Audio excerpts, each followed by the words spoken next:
achakwera pali zinthu zingapo zimene manena kuti ndaphunzirapo kwa iwo. Ndangolowa kumene ndi mmodzi ine manena kuti tichose anthu patichose. Amati ayi ndi Amalawi, so let's give them a chance. Pana la kuita in my view chonena kuti chinkhale amauno ngabe anthu sanalangidwe. Komanso ndinene kuti pali zina zambiri zimene zimachitika zimene a president samadziwa kuti kuchitika ndi chani. Because samadziwa president pali zina samadziwa because government is so complex. Uli anthu ambiri ndiye makhala kuti uyu akamachita zake uko amazitenga ngati kumene konga tiye ndi chakwera asali chakwera. Anthu kumachita ziganizo kumachita a president osamadziwa on behalf of the president. I mean, the president is not God. He's not omnipresent. He is not omnipresent. He is in the state house. He transacts with the staff on trust. So, George Kasagula akudadandaula kuti chifukwa chachani anthu simukuyankhulapo chifukwa choti MBC maripota zake awalanda zimene amajambula zithunzi chanchani anthu akwazuza akuti chisale anamuimbira George Kasagula foni kumuopseza. Lene ndofuna ndikufunse na George Kasagula, do you know why so many Malawians don't watch MBC, don't respect MBC editorial? Mumadziwa chifukwa chake chimene Amalawi ambiri samasangalatsidwa ndi MBC. Chifukwa chakuti MBC imasanduka mouthpiece ya chipani pamene ili national broadcaster. Inuyo munali ku Daily Times kandi kuti kumene anakupangani appoint kukhala director general wa ku MBC chifukwa choti ndinu a MCP kuti muzipangarani propaganda ya MCP. Propaganda meaning kuti inuyo zimene muzichita ku MBC ndikumaonetsetsa kuti nkhani zomene zikutuluka zanu kumene koko ndizokomera MCP, zokomera Chakwera, zokomera Chinamumba, zokomera Chinagotani, zokomera China Chimwendo Mpanda, zokomera Achewa. Emphasis on that. Inoyo MCP imajotsa ma companies kujoka ku planta ya ma headquarters kuwabweretsa kulilongwe. Munayankhulapo zinthu zokuti dziko lathu limafunika lipange spread wealth. Munayankhulapo ngati ma journalist anzeru, munayankhulapo kuti this is not supposed to happen like this. The whole country cannot be confined to Lilongwe. Tiyeni tipangeni spread kuzuzu kukhale ma headquarters ena kulilongwe ku Blantyre. Let us spread the wealth of the country. Kwina kulikonse kukufunika kuzikhala at least institution yooneka bwino. Munayankhulapo inuyo? Ayi. DPP yabwera mboma. Mina simukudziwa. Komano DPP, they have a project. And project yao ndionetesa kuti MBC is reformed. MBC should no longer be a mouthpiece ya chipani chimene chikulamulira. It's a national broadcaster. Ndaka sagula tukuze anthu samaiwala inuyo munathamangira kumene kwachifoti inuyo ndanjala. Sinaone munthu. I remember I saw you in England one time unkapanga masters yako kaya unkapanga one of the postgraduate diplomas. Munthu amene amapanga school ya choncho amfika zikhala 1-0 exposed. Koma iwewe umapanga behave ngati munthu sunaphunzire, umapanga nawo behave ngati munthu wokuti you haven't walked through the corridors of intelligence, enlightenment, kufika point yokuti pakali panopa tonse ya Malawi kuvutika tavutika ni mafuel kucha maqueues, kuvutika tavutika ni fertilizer prices, kuvutika Malawi chimanga.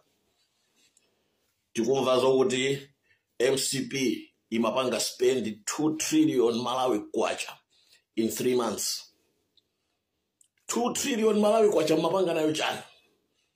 Koma ife ndikudziwa kuti mmagawana. Kutenga 2 trillion Malawi kwacha ya kumango panga withdraw. As an accountability institution, munangunikirako pamene munazifunsako kuti kodi bomali likuyenda bwanji. Aina Simplex Chichola Bechani anali director wa treasury kupanga withdraw within 3 months. 3 months. 2 to 3 trillion Malawi kwacha. Amalawi ndrama ya fuel alibe. Amalawi akugona fuel queues. Fertilizer akungo dula. Amalawi akanika kugula, akanika kulima bwino. Bread yemwe, sugar yemwe, everything goes up. Exorbitant prices. How can you afford life like that? Yet in your mupanga withdraw up to 3 trillion Malawi kwacha mukugawana antu IMCP anyamata ajina Shoni Kampondeni ajina Ulemu Sungama ajina ndanda akugula manyumba outside of Malawi ndrama za mphawi ndele rozika nandaula iwewe kunena kuti amisa simu yankhulapo akode matonga simu yankhulapo ife tikuzuzidwa akuti panga bully iso. Nobody's bullying you. You have been stupid.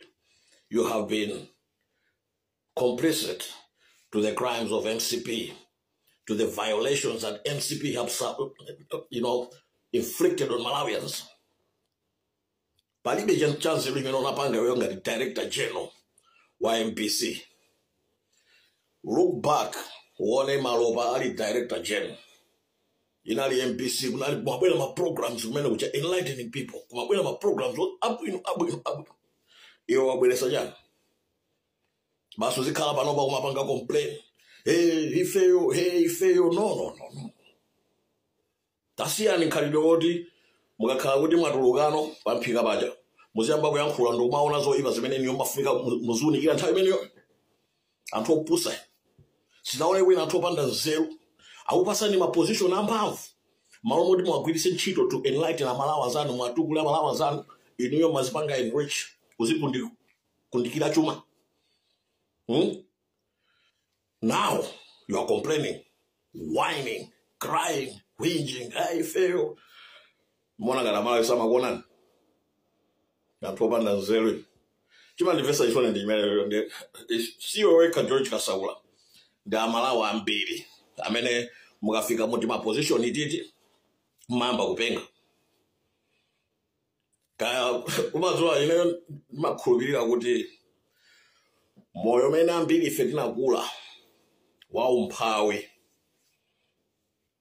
umatipangitsa kuti tisipengamisa tikhala ndi access to money titakula kale.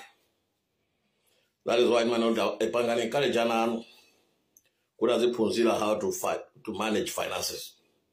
Because ndrama ikadzabwera tsiku linake ambiri sadzapengamisa. Ndi anthu ngati inuyo wakuti mavutika kwambiri kumwana wanu. Kenako boom, ndino director MPC. Mmapengamisa. Sinanga mulidi all the financial resources at your disposal. Ndi milioni masiya kugwira.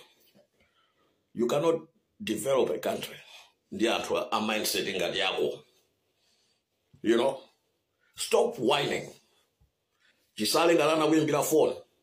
Chisale na Yesu is looking at it good if you tukufuna tipange reform MPC. Tukufuna Joseph Nkhalidwe imene ma Director General IMCP wa amapanga chopanga use MPC ngati mouthpiece ya chipani. You are denying Malawians an opportunity for fair marketing, fair trade, fair news broadcast.